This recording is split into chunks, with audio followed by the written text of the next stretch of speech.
The Cavalcade of America, presented by DuPont.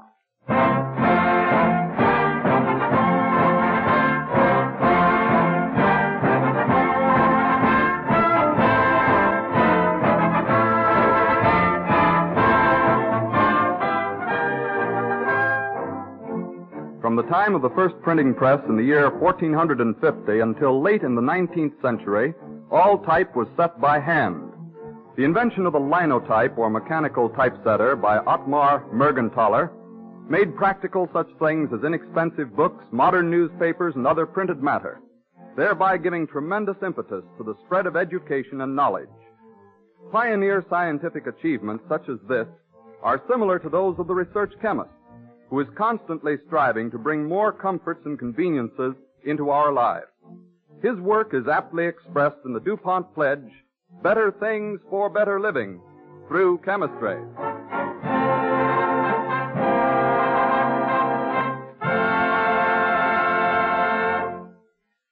As an overture, Don Voorhees and the DuPont Cavalcade Orchestra bring us the ever-popular Underneath the Stars.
The DuPont Cavalcade moves forward.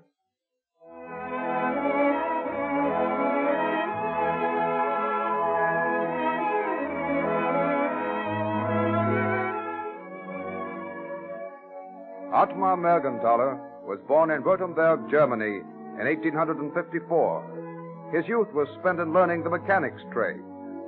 Our story starts in the year 1872 in Washington, D.C., in a machine shop owned by a German-American named August Hall. Hall's assistant comes into the back room of the shop. Mr. Hall? Yeah, Joe? There's a young man outside asking for you. He doesn't speak very good English, but I think he's trying to say that he's a relative of yours. Well, what is his name? Mergenthaler or something like that. Oh, yeah. I'm expecting him. Ask him to come in. Yes, sir. Come in, please. Thank you. August. I'm Ottmar Mergenthaler. Ottmar Mergenthaler. By the last time I saw you... Yeah, I know. I was a little boy. I'm 18 now. 18. I can hardly believe it. That's all, Joe. Go. Yes, sir. Sit down, Ottmar. Sit down, lad. When did you arrive in America? I arrived in Baltimore yesterday. It was good of you to lend me the passage money. I was glad to do so. I understand you're quite a mechanic. Yeah. I have learned the mechanics trade. I worked very hard, studied at night, even Sundays. Yeah? Yeah, I'm a good mechanic, but I had little chance to advance at home. They still think that young men have no ideas. But I remembered how you had succeeded in the New World, so that's why I wrote to you. But I hardly know if I can... I knew that you were making instruments and machines, and I'm sure that I can help you.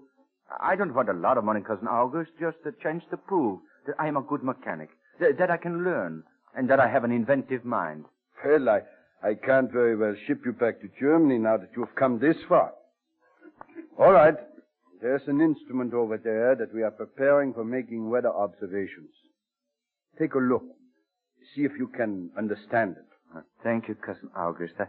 You won't be sorry that I decided to come to America to work for you?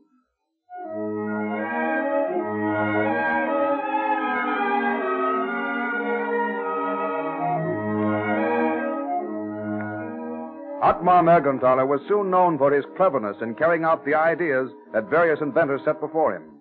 His constant association with these scientific minds helped develop his own inventive genius.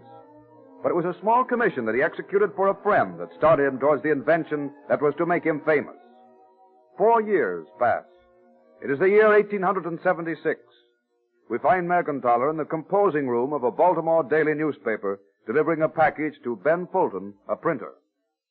Well, Mr. Mergenthaler, you're prompt. My daughter said you'd promised to have her music box fixed by tonight. I keep my promises. Here's her music box, as good as new. Good. That will make Margaret very happy. Wait, I show you. There. Yes. It is as good as new. Margaret realized, of course, what a favor she was asking. A busy man like you. Oh, it was a pleasure. I spent so many hours repairing instruments that never give me any music for my pains. Yes, I've heard your shop makes all the instruments for the United States Signal Service. Well, most of them. And then we have to keep them in repair, to say nothing of the clocks and electric bells. Then I doubly appreciate your taking the time to fix the music box for Margaret. Coming here so late. I had promised. And she said you'd be kept late at your work. Yes, I'm always late. I still have got another hour's work ahead of me. Another hour's work? But the paper is already on the newsstands. Oh, but we printers must get ready for tomorrow. I can't go home till I distribute my type. Distribute the type? What does that mean? I've never been in a printing shop before. No? Well, if you're interested, I can show you easier than I can explain. Yes, please. Now, here is the form for today's page 1. All this type you see here has to be used over again tomorrow. So? It must go back in my printer's case. Here, ready for use. Each letter has a special place? Yes, each letter, each numeral, each punctuation mark. I see. You have to sort out all this type, huh? That's it. I'll take this first word now. It happens to be America. I'll show you how they go back into the case. A-M-E-R-I-C-A. Yeah, how fast you work. It may seem so to you. But we printers spend a fourth of every day just handling and distributing type. And then you begin all over again, picking out letters to make new words, huh? Yes.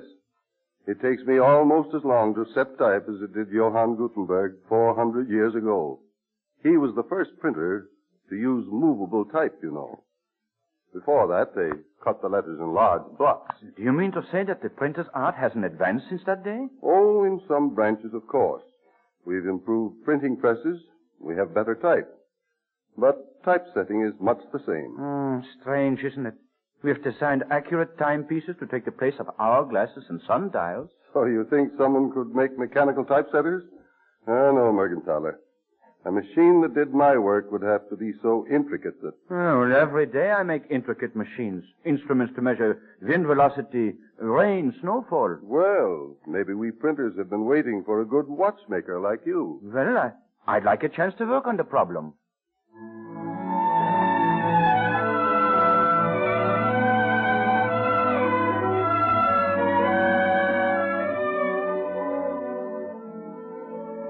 Mergenthaler's chance to revolutionize the typesetter's art came sooner than he expected.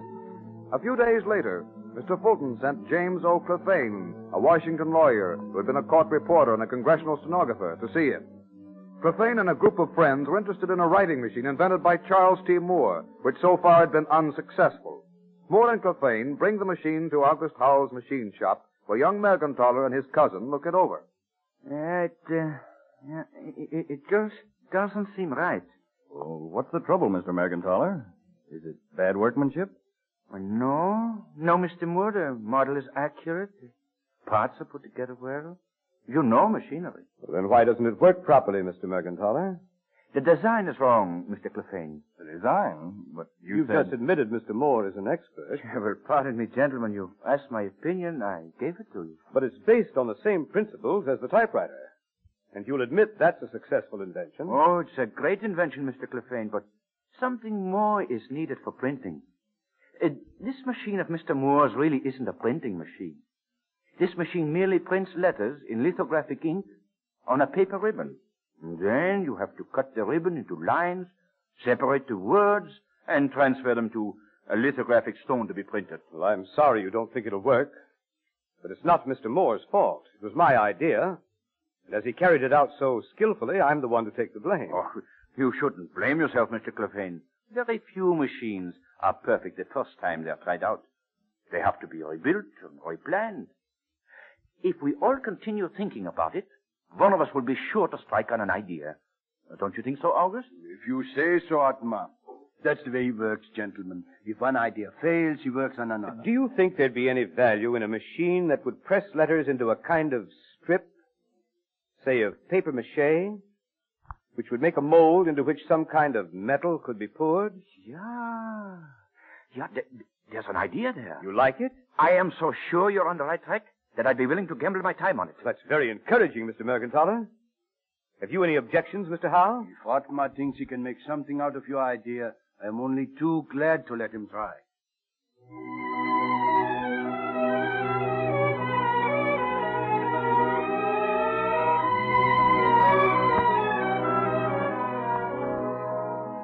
Mergenthaler went to work with a will, and his first crude model of a typesetting machine somewhat resembled a typewriter.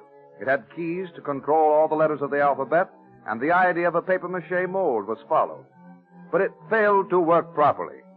For months, he worked to improve it, toiling all day and far into the night. We find him late one afternoon in his shop. He turns from his work to greet his wife, Emma. Oh, Emma. I didn't see you come in. Did you like the lunch I sent you today, Ottmar? Lunch? Oh, yeah, the lunch. Oh, it was very good. Thanks, dear, thanks. And did you eat it all? Well, all but the potatoes. But I didn't send you any potatoes. What? Oh, Ottmar, you didn't even touch your lunch? Oh, there it is on the desk, forgotten. Well, I guess I was busy. Yes, I know, but you're always busy. Yeah, I know, but this time I really have something, Emma. Look, here. I'll print a word for you. No, wait. I'll let you do it. Me? Yeah. Come over here to the machine. It's not hard to operate. But I might break it. Oh, no. I show you which key to press down. Well, if you say so. All right, now. Yeah. First this one. Yeah? Now that. Yeah. Now that one again. Uh-huh. And this one. And that's a word? Yeah. You've stamped it on this strip of papier-mâché. You see? Ottmar, you mean I made all those dents when I pressed the key? Yeah. And those dents, as you call them, are the letters of your name. Now watch. I pour this hot liquid into the mold. There. And we'll have your name in metal type. Now, just a minute till it cools a bit. But I don't see... No. Don't touch it, don't. It's still warm. Yeah, now. Now I can handle it. Yeah, I pull it out. See? But it looks backward. Oh, sure. All type looks like that. Now, you see, I inked the type. Now, Emma, you press it down on this sheet of paper, huh? Like this? Yeah, that's it. Now, look. Why, it is my name. Then your invention's finished. Oh, unfortunately, not yet.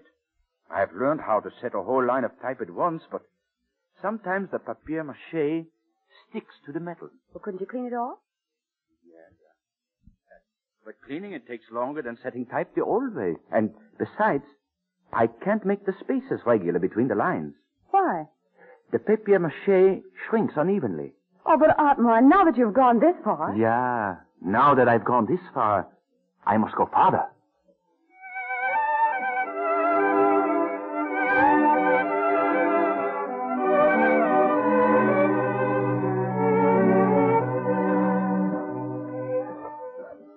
"6 years in all, Mergenthaler worked to improve the machine. Still, the results were disappointing. Practical printers made fun of his model. His financial backers began to lose hope. But the inventor kept on working. In January 1883, Clefane is in his office as the door opens suddenly. Clefane, I have found it. Oh, it's you, Ottmar. I have found the key at last. Yes, you've told me that so many times. Yeah, but this time it's true. That's what you said last year and the year before. I have no more money to waste on it, and I won't borrow any more. But, Mr. Clefane, you'd like to get back the money you've already advanced, wouldn't you? And if you desert me now, I can never pay you back. Yes, I gave up all hope of that many months ago. But if you stay by me a few more months, you'll find your money doubled, trebled. You owe it to yourself at least to hear the idea. All right. What is this new miracle you're asking me to believe in? A machine that will not only set the type, but actually cast it in metal. Yes, that would be a miracle. It will be commonplace 10 years from now. You're optimistic. Now listen, Clefane, you can't go back on me now. But we've been over all the ideas. There's no possible way. But yes, it is. First, we'll stop using strips of papier-mâché. But what will you substitute? There has to be a mold. We'll have separate metal matrices. Each will bear the mold of a single letter. These will be set in a line like type. And then we will pour in the hot type metal, pour it right into the machine to make a solid printing line. I see. Yes, that's a sound idea. All right, I'll help you, but this will be the last time.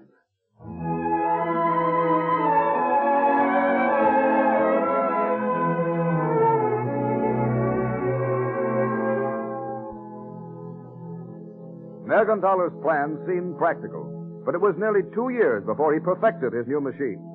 There was much doubt among publishers and printers as to its value, but at last Whitelaw Reid, publisher of the New York Tribune, agreed to try out the new invention. It is July 3rd, 1886. In the composing room, situated on the 9th floor of what was then a tall building, a group of printers are talking. One is looking out of the window. Hey, there's an awful crowd down there. They got a couple of policemen holding them back. Don't lean so far out that window, Jack. 9 stories is a long way to drop.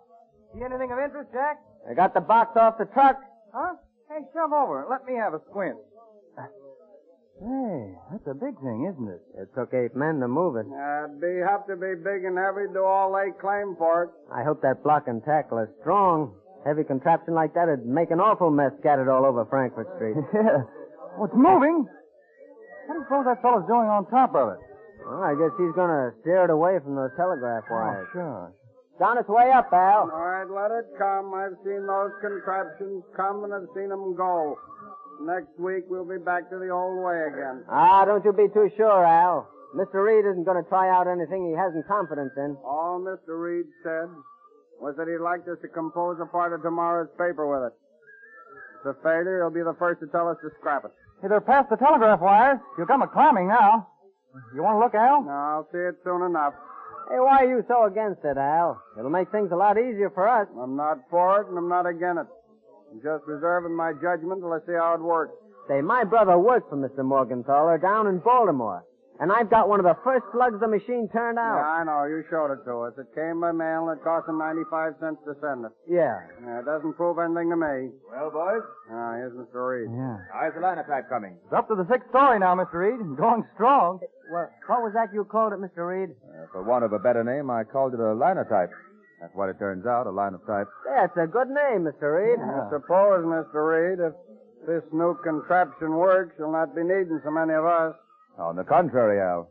If Mr. Mergenthaler's contraption, as you call it, is successful, it'll revolutionize the printing business. It'll mean 10 times as much printed matter. And more work for all of you, and many more besides.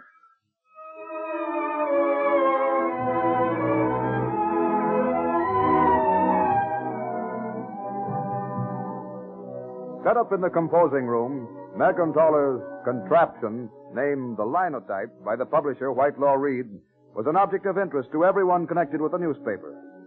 As the inventor himself sits at his machine, reporter questions him as to its possibilities. They tell me, Mr. Mergenthaler, that we'll get out the paper tomorrow with your new invention. Well, only part of the paper, Mr. Blake. You'd need about 3 typesetting machines like this to do the whole job. Oh, I thought I knew something about machines, but I've never seen one like this before. And I've never been interviewed before. Oh, well, you'll get used to that. My questions won't bother you. Just show me how the thing works. All right. I'll pretend I'm setting your story of my invention. My story? Yeah. Well, I haven't written it yet. Well, you won't have to use this one. It's just my guess on what you'd probably say. You're setting type when you press those keys? Yeah. You notice how each key releases a bit of metal? Yes, I do. Well, each of these bits of metal is a matrix or mold. They are all held in a row, as you see there. Yes. There. I've released enough to complete a full line now. Why are you pressing that lever? It releases the line of matrices and sends it before the mold, to which the metal pours down and forms what we call a slug, a leaden slug. Oh, I see. And when the slug cools, you'll have the impression of the letters on it. Yeah, that's right. I'll have a line of metal type. Now, watch each original matrix automatically travel back to its proper place, ready to be used again. Oh, See them? yes, I see. Yeah, they return at the rate of 270 a minute.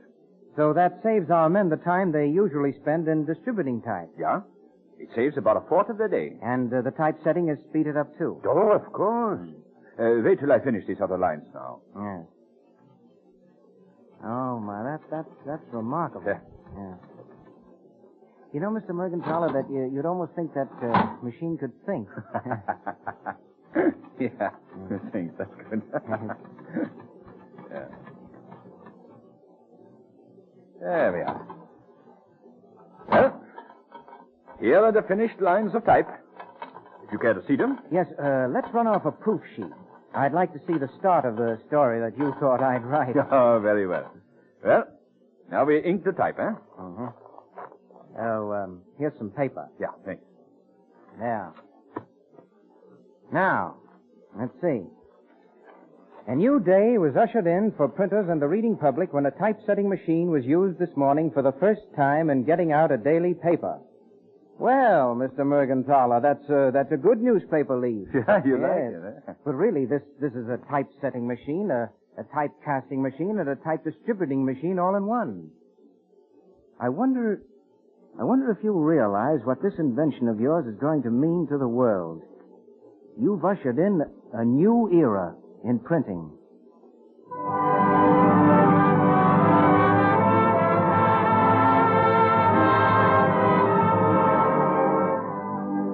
Mergenthaler's Linotype was the first of 3 other machines which were to speed up typesetting and reduce its cost. From that time on, the history of the Linotype was one of improvement. Today, it is used all over the world and has done much to help spread education and advance civilization through the medium of the printed word. DuPont is proud to add the name of Ottmar Mergenthaler to the list of inventors in the Cavalcade of America.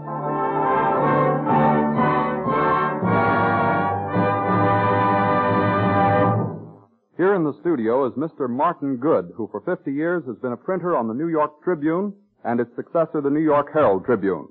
Mr. Good was one of the first men to use the Mergenthaler Linotype after its installation as described in our broadcast. I'm sure you will all be glad to hear a word from someone who knew and worked with Ottmar Mergenthaler. What did he look like, Mr. Good? Well, Mr. Singeiser, Otto Mergenthaler was a medium-sized, inconspicuous man with a heavy beard. In fact, this evening I almost felt like hearing him again after 50 years. I was 22 when I came to work for the old Tribune, and it seems like yesterday. Most of us had heard of Mergenthaler's work before we actually saw the linotype, and we were very much interested in seeing if it could do all it promised. Mr. Mergenthaler showed us in a quite modest way, and we all felt that he was a good example of the true mechanic who cared little for fame, but just worked for the pleasure of doing a good job well. Mm-hmm.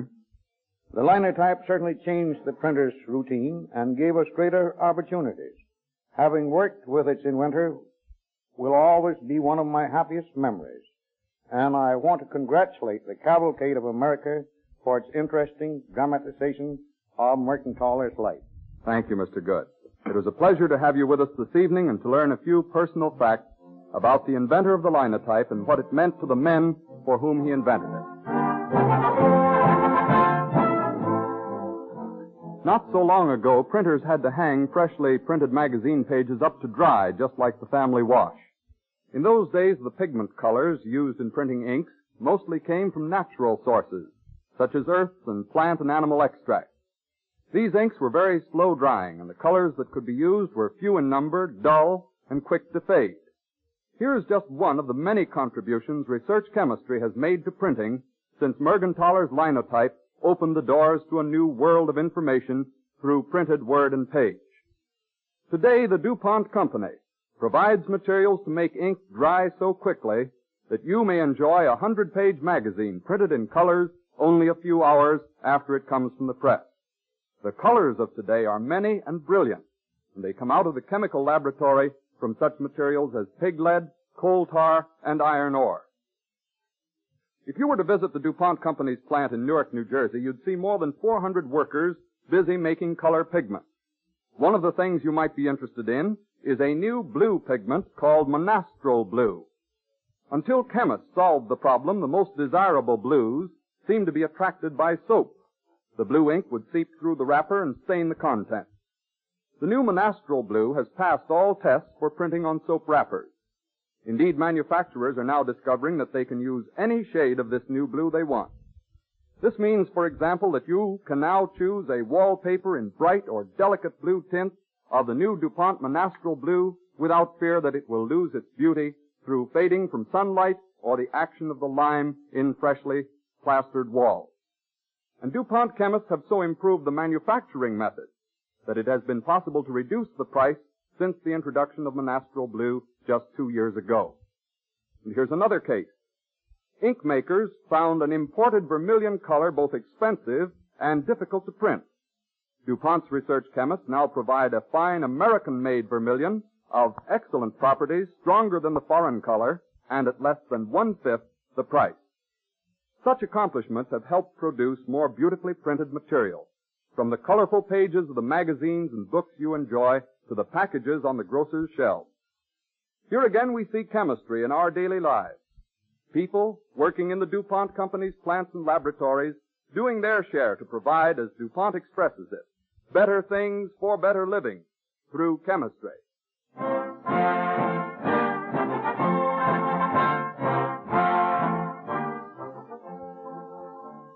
December 7th will be the 150th anniversary of the first state to ratify the Constitution of the United States. Delaware was that state, and in honor of this event, the story of the Constitution of the United States and its inception will be the subject of the broadcast when next week, December 8th, at the same time, DuPont again presents the Cavalcade of America.